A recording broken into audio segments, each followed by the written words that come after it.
नमस्कार दोस्तों, स्वागत है आपका एक बार फिर से हमारे यूट्यूब चैनल राजस्थान जीके पर। दोस्तों, आज हम राजस्थान की अफवाह प्रणाली के बारे में आपको बताने जा रहे हैं। पिछले वीडियो में अपन ने बंगाल की खाड़ी की तरफ जल लेकर जाती हैं उन नदियों के बारे में देखा था। आज हम अरब सागर और अंतःप्रवाह की नदियों के बारे में देखेंगे। तो दोस्तों, आपको वीडियो अच्छा लगे तो इसे लाइक और शेयर ज़रूर करें, साथ ही चैनल को सब्सक्राइब करें। तो आइए शुरुआत करते हैं।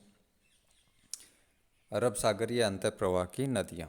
तो दोस्तों, इसके लिए मैंने एक ट्रिक बनाई है। आप ट्रिक जैसे चाहें वैसे बना सकते हैं। अगर तो देखते हैं ट्रिक क्या है। मालू सोजा सांप खा जाएगा। ट्रिक को दोबारा देख लीजिए। मालू सोजा सांप खा जाएगा। वैसे देखिए दोस्तों, आपको बता देते हैं कि ट्रिक के सिर्फ याद करने के लिए है, इसका वैसे कोई मतलब नहीं होता है। यह सिर्फ आपको ध्यान रखने के लिए बनाई गई है और आप भी जैसे चाहें, जैसे याद करना चाहें वैसे बना सकते हैं। यह ज़रूरी नहीं है कि इसी ट्रिक से बनाएं, आप कई हज़ारों ट्रिक बना सकते हैं। तो आइए देख लेते हैं थोड़ा। देखिए, मालू सोजा, तो मालू माँ से हो जाएगी यहाँ पे माही नदी। लू है, लू से हो जाएगी लूनी नदी। सो से हो जाएगी आपकी सो और सोम, तो सोम भी सो से स्टार्ट हो रही है, तो सो से सोम नदी हो जाएगी। सो जा के अंदर जा है, तो जाखम जो नदी है वो भी शुरुआत कहाँ से हो रही है, तो जा से हो रही है, तो जा से जाखम नदी हो जाएगी। सा से साबरमती हो जाएगी और सा पै से पश्चिम बंगाल हो जाएगी। अब नहीं तो ये हो जाएगा खा से है खारी नदी। तो ये ट्रिक है, आप देख लीजिए। मालू सोजा सांप खा जाएगा। मालू सोजा नहीं तो क्या हो जाएगा, सांप खा जाएगा। तो ये ट्रिक है, आसान सी ट्रिक है, एक दो बार बोलेंगे तो याद हो जाएगी। तो आइए शुरुआत करते हैं। जो महत्वपूर्ण फैक्ट हैं वो देख लेते हैं। सबसे पहले है लूणी नदी। इसके उपनाम हैं लवणवती, साबरमती, मरुआसा, पश्चिमी राजस्थान की गंगा और रेगिस्तान की गंगा। दोस्तों, ये 4-5 उपनाम हैं इसके, कई बार पूछ लिया जाता है। इसका उद्गम जो है अजमेर की नाट पहाड़ियों से प्रारंभ होती है और यह प्रारंभ में साबरमती कहलाती है। तो ये भी इम्पोर्टेंट फैक्ट हैं कि एक तो इसका उद्गम कहाँ से होता है, तो वो हो गया आपका नाग पहाड़ियाँ। और कौन सी नदी है जो शुरुआत में साबरमती कहलाती है, तो वो हो जाएगी लूणी नदी। इसकी कुल लंबाई 495 किलोमीटर है, जबकि राजस्थान में इसकी कुल लंबाई जो है वो हो जाएगी आपकी 330 किलोमीटर। और पश्चिम राजस्थान की सबसे लंबी जो नदी है वो नदी है लूणी नदी। तो ये इम्पोर्टेंट फैक्ट्स हैं इसके। इसके बाद में इसका बहाव क्षेत्र है, ये कहाँ कहाँ से बहती है, तो देखते हैं। अजमेर, नागौर, जोधपुर, पाली, बाड़मेर और जालोर, ये जो डिस्ट्रिक्ट हैं अजमेर, नागौर, जोधपुर, पाली, बाड़मेर और जालोर में बहती हुई गुजरात के कच्छ ज़िले के कच्छ के रण के अंदर विलुप्त हो जाती है। तो ये गुजरात में प्रवेश कर जाती है और गुजरात में कच्छ का रण है, वहाँ पे ये नदी विलुप्त हो जाती है। इस नदी का जल बालोतरा के पश्चात खारा हो जाता है। दोस्तों, काफ़ी बार एग्जाम में पूछा जाता है कि लूणी नदी का जल कहाँ के बाद में खारा होता है या कहाँ तक मीठा होता है, तो उस स्थान का नाम है बालोतरा। बालोतरा कहाँ पे है, बाड़मेर में है। तो बाड़मेर के बालोतरा स्थल तक लूणी नदी का जो जल है वो मीठा रहता है और बालोतरा के पश्चात या बाद में लूणी नदी का जो जल है वो खारा हो जाता है। इसकी सहायक नदियां हैं सूकली, मीठड़ी, जवाई, सागी, लीलड़ी और जोजड़ी। तो दोस्तों, आपको ट्रिक बता देते हैं इनको याद रखने के लिए। आप जैसे चाहें वैसे बना सकते हैं। तो ट्रिक है, जलसी तो भस्म हो जासी। जलसी तो भस्म हो जासी। तो जैसे आप लगा सकते हैं जवाई, ले से लगा सकते हैं लीलड़ी, से सूखड़ी। तो इस हिसाब से आप मैच कर लीजिए। देखिए इसके अलावा भी काफ़ी आप ट्रिक बना सकते हैं, बहुत आसान है और ट्रिक से इजी भी रहता है। तो आइए नेक्स्ट देखते हैं जवाई नदी। जवाई नदी किसकी सहायक नदी है? तो लूणी की सहायक नदी है। जो लूणी की सहायक नदी हैं उनके बारे में थोड़ा थोड़ा देख लेते हैं। यह नदी लूणी की मुख्य सहायक नदी है। तो जवाई नदी जो है वो लूणी की मुख्य सहायक नदी है। इसका उद्गम जो है वो होता है पाली के बाली तहसील के गोरियां गांव से। उद्गम कहाँ से होता है? पाली ज़िले के बाली तहसील के गोरियां गांव से जवाई नदी का उद्गम होता है। पाली व जातलोर में बहती हुई बाड़मेर के गुड्डा में लूणी नदी में मिल जाती है। तो दोस्तों ये था थोड़ा सा। अब इसके ऊपर एक वो बनाया गया है, बांध बनाया गया है, तो वो थोड़ा सा इम्पोर्टेंट है, तो वो आपको ध्यान होना चाहिए कि कहाँ है। और क्योंकि पाली ज़िले का अमृत सरोवर, मारवाड़ का अमृत सरोवर भी कहा जाता है उस बांध को, तो वो है आपका जवाई बांध। ये थोड़ा सा इम्पोर्टेंट है इस नदी के लिए, तो देख लेते हैं। चलिए, इस नदी पर पाली के सुमेरपुर कस्बे में जवाई बांध बना है। तो देख लीजिए, ये जवाई नदी पर जवाई बांध, ये तो मैच हो जाएगा आपका। आपको ये पूछेगा कि कहाँ पर स्थित है, तो सुमेरपुर या पाली के अंदर, जो मारवाड़ का अमृत सरोवर कहलाता है। तो ये थोड़ा सा इम्पोर्टेंट है। नेक्स्ट है जोजड़ी नदी। यह नागौर के पोंडुल गांव से निकलती है। यह लूणी की एकमात्र ऐसी नदी है जो अरावली से नहीं निकलती और लूणी से दाएं दिशा में आकर मिलती है।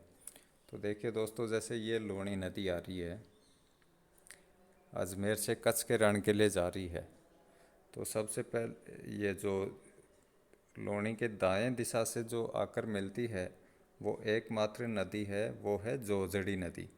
बाकी सभी नदियाँ इधर से बाएं तरफ से आके लूणी के अंदर मिलती है। तो ये एकमात्र ऐसी नदी है जो लूणी नदी में दाएं तरफ से आकर मिलती है। इम्पोर्टेंट लाइन है, एक दो बार पूछा भी जा चुका है, तो थोड़ा सा ध्यान में रखना है। नेक्स्ट जो है वो है सूकड़ी नदी। यह पाली के देसुरे से निकलती है। पाली व जालौर में बहती हुई बाड़मेर के समदड़ी गांव में लूणी में मिल जाती है। जालौर के बागली गांव में इसी नदी पर बांकली बांध बनाया गया है। तो दोस्तों इसके लिए सिर्फ ये इतना काफ़ी है कि निम्न में से पूछा जाता है एग्ज़ाम में कि बांकली बांध किस नदी पर स्थित है या किस जगह पर स्थित है। तो ये हो जाएगा आपका जालौर ज़िले में बागली नामक गांव के अंदर बांकली बांध है। किस नदी पर है? तो सूकड़ी नदी पर स्थित है। नेक्स्ट जो है वो है खारी नदी। यह नदी सेर गांव से निकलती है। सेर गांव कहाँ है? सिरोही में। तो सिरोही व जालौर में बहती हुई जालौर के साहिला में जवाई में शामिल हो जाती है। यहीं से इसका नाम सूकड़ी टू भी कहा जाता है। तो सूकड़ी एक तो ये है अभी जो अपन ने ऊपर देखी, और दूसरी खारी नदी को भी सूकड़ी नदी कहा जाता है। तो ये थोड़ा सा फैक्ट है। आगे देखते हैं मीठड़ी नदी। यह पाली से निकलती है और बाड़मेर के मंगला में लूणी में शामिल हो जाती है। तो ये इम्पोर्टेंट है कि ये कौन सी नदी पूछ लिया जाता है कि कौन सी नदी बाड़मेर के मंगला में लूणी में शामिल होती है, तो वो होती है मीठड़ी नदी। नेक्स्ट है बांडी नदी। यह पाली से निकलती है और पाली और जोधपुर में बहती हुई पाली के लाखर गांव में लूणी में मिल जाती है। पाली में बांडी नदी पर हेमावास बांध बना है। यह प्रदेश की सबसे प्रदूषित नदी है। दोस्तों बहुत ही इम्पोर्टेंट फैक्ट ये है इसका कि अभी हाल ही में एक एग्ज़ाम हुआ था, उसमें पूछा भी गया था हेमावास बांध किस नदी पर स्थित है, तो वो हो जाएगा आपका बांडी नदी पर। और ये इम्पोर्टेंट फैक्ट है कि सबसे प्रदूषित नदी है। पूछ लिया जाता है कि निम्न में से राजस्थान में सबसे प्रदूषित नदी है, तो वो हो जाएगी आपकी बांडी नदी। तो दोस्तों ये थी माही इसकी लूणी नदी की सहायक नदियाँ। अब दूसरी जो नदी है जो अरब सागर को जल लेकर जाती है वो है माही नदी। तो इसके बारे में देख लेते हैं थोड़ा सा। माही नदी उद्गम कहाँ से होता है, तो उद्गम होता है मध्य प्रदेश में विंध्याचल की पहाड़ियों से। मेहत झील से इसका उद्गम होता है और इसकी जो लंबाई है वो है 576 किलोमीटर। राजस्थान में यह है 171 किलोमीटर बहती है। तो इसकी कुल लंबाई जो है वो हो गई आपकी 576 किलोमीटर। और राजस्थान में हो गई इसकी कुल 171 किलोमीटर। इसके उपनाम हैं, देखिए दोस्तों माही नदी के उपनाम जो हैं वो काफ़ी फेमस हैं और एग्ज़ाम के अंदर पूछे भी जाते हैं, तो थोड़ा सा इम्पोर्टेंट है, आप इनको ध्यान में ज़रूर रखें। तो उपनाम कौन कौन से हैं देख लेते हैं। उपनाम हैं बांगड़ की गंगा, कांठल की गंगा, आदिवासियों की गंगा और दक्षिणी राजस्थान की स्वर्ण रेखा। तो ये 3-4 उपनाम हैं। यह राजस्थान की दूसरी नित्यवाही नदी है। जो अंग्रेजी के उल्टे यू आकार की इस नदी का राजस्थान में प्रवेश बांसवाड़ा जिले का खांडू स्थान से होता है। दोस्तों ये यू आकार की राजस्थान में यू आकार की नदी बनती है। कहाँ पे, बांसवाड़ा में यू आकार की, क्योंकि ये एक ऐसी नदी है जो कर्क रेखा को 2 बार पार करती है। तो 2 बार पार करेगी तो इस समय इसका यू आकार का आकार जो है वो यू अंग्रेजी के यू आकार की तरह हो जाता है। यह नदी प्रतापगढ़ जिले के सीमावर्ती भाग में बहती है और इसके पश्चात दक्षिण की ओर मुड़ जाती है और गुजरात के पंचमहल जिले में होती हुई खंबात की खाड़ी में जाकर समाप्त हो जाती है। यह नदी कर्क रेखा को 2 बार काटती है। तो दोस्तों अभी जैसे आपको बताया कि कर्क रेखा को ये नदी कितनी बार काटती है, तो 2 बार काटती है। तो इम्पोर्टेंट है, कई बार पूछा भी जा चुका है। और इसके लिए एक ये भी इम्पोर्टेंट है कि गलियाकोट एक डूंगरपुर ज़िले का स्थल है, वहाँ पे इसका उर्स लगता है, गलियाकोट उर्स। तो वो भी इम्पोर्टेंट है। वो कहाँ लगता है, तो माही नदी के किनारे लगता है। कई बार पूछा भी जा चुका है पुलिस वगैरह की एग्ज़ाम में। तो देख लेते हैं। गलियाकोट उर्स है डूंगरपुर ज़िले में माही नदी के तट पर गलियाकोट का उर्स लगता है। और ये माही नदी एक त्रिवेणी का संगम बनाती है। उस जगह का नाम है बेणेश्वर। तो बेणेश्वर में डूंगरपुर ज़िले के अंदर जो है वो स्थल है जहाँ पे 3 नदियों का संगम होता है। तो वहाँ पे बहुत ही इम्पोर्टेंट वो जो एक मेला लगता है जिसको आदिवासियों का कुंभ कहा जाता है। तो देख लेते हैं। बेणेश्वर मेला राजस्थान के डूंगरपुर ज़िले में 3 नदियों के संगम। तो 3 नदियों का संगम कौन कौन सा है, माही, सोम और जाखम का त्रिवेणी संगम है जहाँ बेणेश्वर मेला लगता है। यह मेला माघ माह की पूर्णिमा के दिन लगता है और आदिवासियों का कुंभ और आदिवासियों का सबसे बड़ा मेला भी कहलाता है। तो ये बहुत ही इम्पोर्टेंट है, हर लाइन इसकी इम्पोर्टेंट है। तो पहली चीज़ तो ये हो गई कि कौन कौन सी 3 नदियाँ जो हैं वो त्रिवेणी संगम बनाती हैं। तो माही, सोम और जाखम नदी किस ज़िले में, तो डूंगरपुर ज़िले में। किस जगह है, तो बेणेश्वर नामक स्थल पे। और मेला कब लगता है, तो माघ माह की पूर्णिमा को मेला लगता है और आदिवासियों का कुंभ भी कहा जाता है। और आदिवासियों का सबसे बड़ा मेला जो है वो यही है। माही नदी पर राजस्थान गुजरात के मध्य माही नदी घाटी परियोजना बनाई गई है, जिस पर 2 बांध बनाए गए हैं। तो पहला बांध जो है माही बजाज सागर बांध, ये कहाँ है? बोरवास गांव बांसवाड़ा। और दूसरा है कडाना बांध, पंचमहल गुजरात। तो दोस्तों कडाना बांध जो है वो आपके लिए थोड़ा सा इम्पोर्टेंट है कि कडाना बांध किस नदी पर स्थित है, तो माही नदी पर स्थित है। और किस जगह पर है, तो वो हो जाएगा पंचमहल गुजरात। इम्पोर्टेंट है, थोड़ा सा ध्यान में रखिए, पहले भी 1-2 बार पूछा जा चुका है। इसकी सहायक नदियां जो हैं सोम, जाखम, अनास, हरण, चाप, मोरैन और भादर हैं। तो इम्पोर्टेंट जो हैं वो इसकी 2-3 नदियां हैं। तो उसके लिए सोम हो जाएगी, जाखम हो जाएगी और एक सारनी हो जाएगी। एक नदी और है सारनी नदी, वो भी थोड़ी सी इम्पोर्टेंट है। बाकी तो छोटी छोटी नदियां हैं, सहायक नदी की सहायक नदियां हैं, तो इतना वो नहीं है। तो चलो थोड़ा सा देख लेते हैं। सोम नदी, यह नदी उदयपुर में ऋषभदेव के पास बिछामेड़ा पहाड़ियों से निकलती है। तो उदयपुर, इसका उद्गम कहाँ है सोम नदी का? तो उद्गम हो गया इसका बिछामेड़ा पहाड़ियाँ। उदयपुर और डूंगरपुर में बहती हुई डूंगरपुर में बेणेश्वर में माही में शामिल हो जाती है। इसकी सहायक नदियाँ जाखम, गोमती और सारनी नदी हैं। दोस्तों ये थोड़ा सा था। अब इसके ऊपर जो है वो एक परियोजना बनाई गई थी, वो थोड़ी सी इम्पोर्टेंट है। उदयपुर में सोम कादर, देखिए उदयपुर में सोम कादर और डूंगरपुर में सोम कमला अम्बा परियोजना स्थित है। तो ये पूछी भी जा चुकी है पहले के एग्ज़ाम्स में, आने वाले एग्ज़ाम्स के दृष्टिकोण से भी इम्पोर्टेंट है। तो सोम कमला अम्बा कहाँ है? वो है डूंगरपुर में। और सोम कागदर जो है वो है उदयपुर में।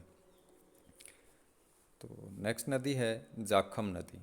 यह नदी प्रतापगढ़ जिले के छोटी सादड़ी तहसील में निकलती है। यह प्रतापगढ़, उदयपुर, डूंगरपुर में बहती हुई डूंगरपुर के ब्लूर गांव के निकट सोम में मिल जाती है।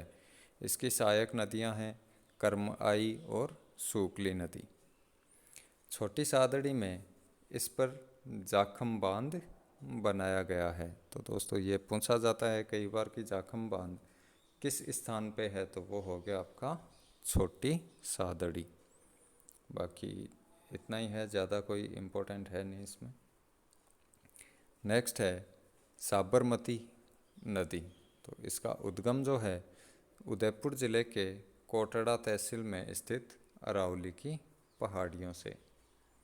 तो उद्गम कहाँ से होता है? उदयपुर ज़िले की अरावली की पहाड़ियों से। इस नदी की कुल लंबाई 416 किलोमीटर है, जबकि राजस्थान में इसकी कुल लंबाई जो है वो है 45 किलोमीटर। गुजरात में इसकी लंबाई 371 किलोमीटर है और खंबात की खाड़ी में जल ले जाकर समाप्त कर देती है या समाप्त हो जाती है। इसका जो जल है वो खंबात की खाड़ी में ले जाती है। इसकी सहायक नदियां हैं बाकल नदी है, हथमती है और बेतरक है। इसकी 3 सहायक नदियां हैं। उदयपुर ज़िले को जलापूर्ति के लिए साबरमती नदी में उदयपुर के देवास नामक स्थान पर 11.5 किलोमीटर लंबी सुरंग निकाली गई है, जो राज्य की सबसे लंबी सुरंग है।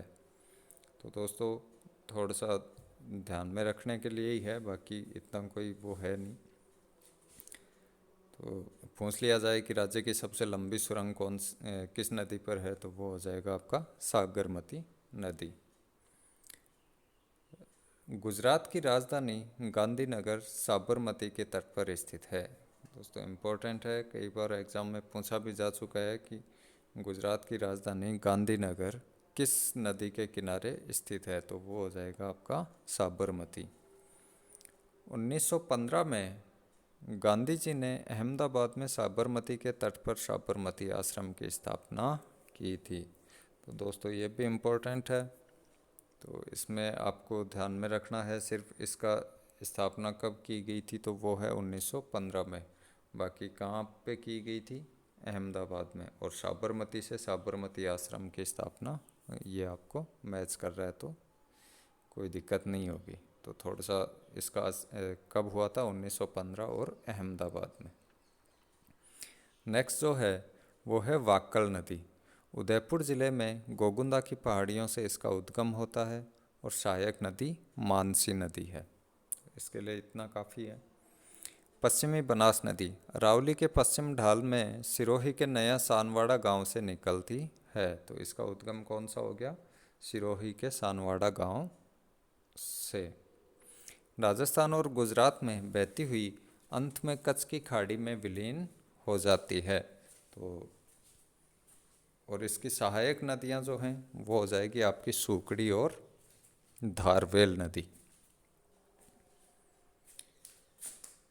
गुजरात का प्रसिद्ध शहर इसी नदी के किनारे स्थित है। तो दोस्तों ये थोड़ा सा इम्पोर्टेंट है, एक दो बार पूछा भी जा चुका है कि गुजरात का प्रसिद्ध शहर दिशा निम्न में से किस नदी पर स्थित है, तो वो हो जाएगी आपकी साबरमती। नेक्स्ट जो है वो नदी है खारी नदी। यह राजसमंद में देवगढ़ तहसील के बिजनौर ग्राम की पहाड़ियों से निकलती है। इसके पश्चात अजमेर भीलवाड़ा टोंक में बहती हुई टोंक के देवली में बनास में शामिल हो जाती है। भीलवाड़ा का आसिंद कस्बा इसी नदी के किनारे स्थित है। तो दोस्तों ये भी इम्पोर्टेंट है, पूछा जा चुका है पहले कि भीलवाड़ा का आसिंद कस्बा जो है वो किस नदी के किनारे स्थित है, तो वो हो जाएगा आपका खारी नदी के।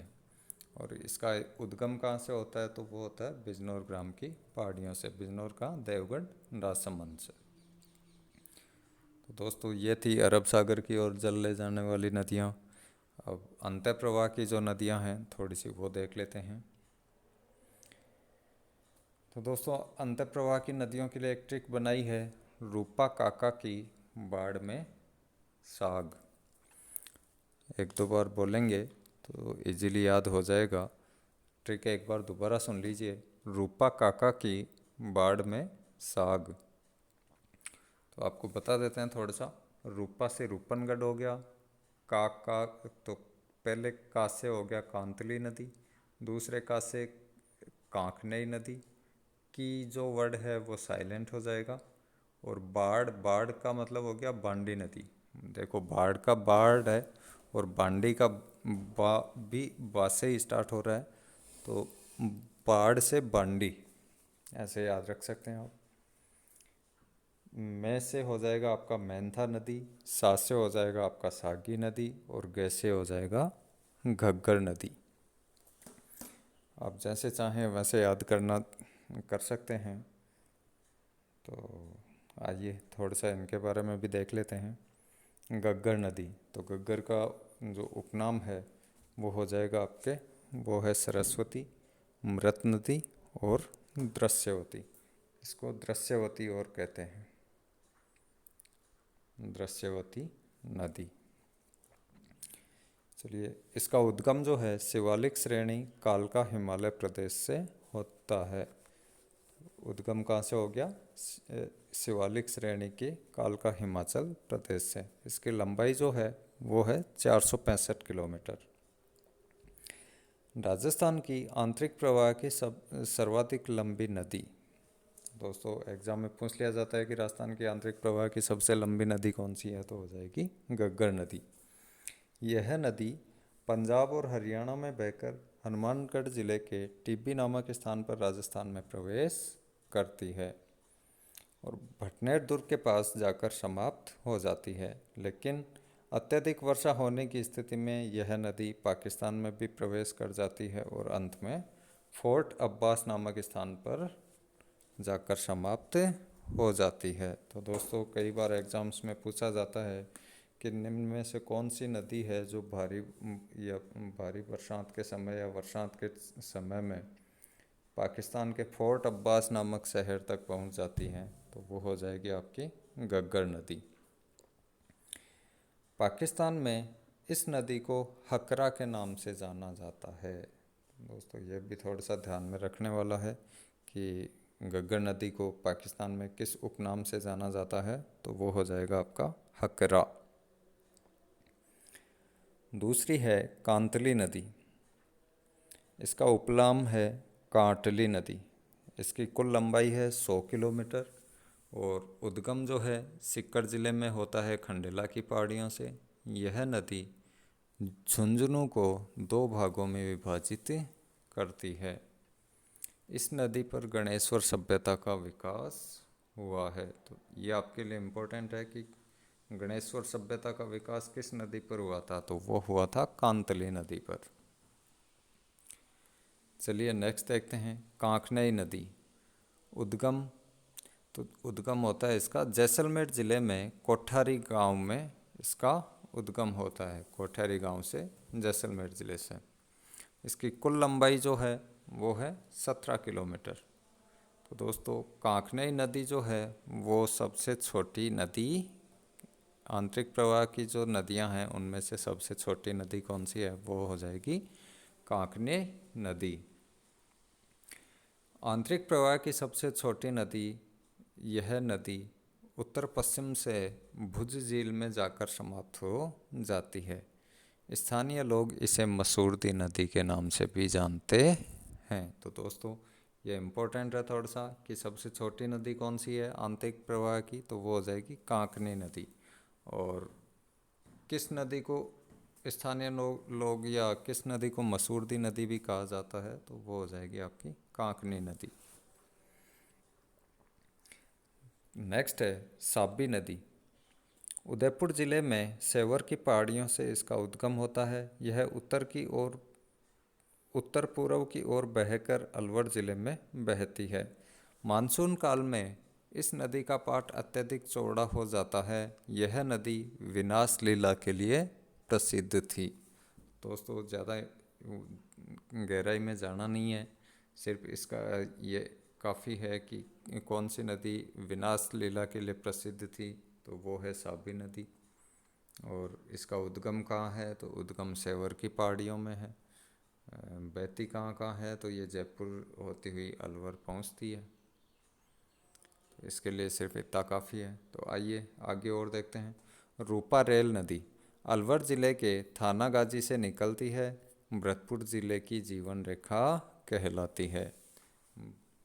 तो एग्ज़ाम में पूछ लिया जाता है कि भरतपुर ज़िले की जीवन रेखा कौन सी नदी है, तो वो हो जाएगी आपकी रूपा रेल नदी। नेक्स्ट है रूपनगढ़। तो रूपनगढ़ का उद्गम जो है वो होता है सलेमाबाद अजमेर से, सांबर के दक्षिण में विलीन हो जाती है। देखिए अजमेर के सलेमाबाद से तो इसका उद्गम होता है, और जो विलीन कहाँ होती है वो सांबर के पास में। सांबर कहाँ है, जयपुर के पास में।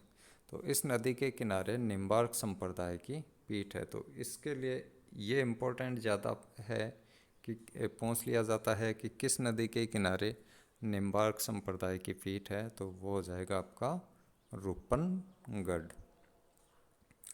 तो दोस्तों ये था आपके नदियों का जो है, तो आप देख सकते हैं इसमें कितने इम्पोर्टेंट फैक्ट हैं। आने वाली सभी एग्ज़ाम्स जो हैं उनके लिए इम्पोर्टेंट है। 2 या 3 क्वेश्चन इसमें से पूछे जाएंगे आपके, सभी एग्ज़ाम्स के लिए इम्पोर्टेंट है, चाहे वो आरएस हो, रीट हो, फर्स्ट ग्रेड हो, स्कूल लेक्चरर हो, पटवार हो। तो दोस्तों आज अपन ने देखा, नेक्स्ट वीडियो में अपन देखेंगे राजस्थान की अपवा क्षेत्र से जो महत्वपूर्ण प्रश्न आज तक जो एग्ज़ाम्स में पूछे गए हैं उनके बारे में थोड़ा सा देखेंगे। तो अगर आपको ये वीडियो अच्छा लगे तो आप इसे लाइक और शेयर ज़रूर करें, साथ ही चैनल को सब्सक्राइब करें ताकि आने वाले समय में आपके पास वीडियो जो भी है वो टाइम पर पहुंच सके। तो आज के लिए बस इतना ही। जय हिंद, जय भारत।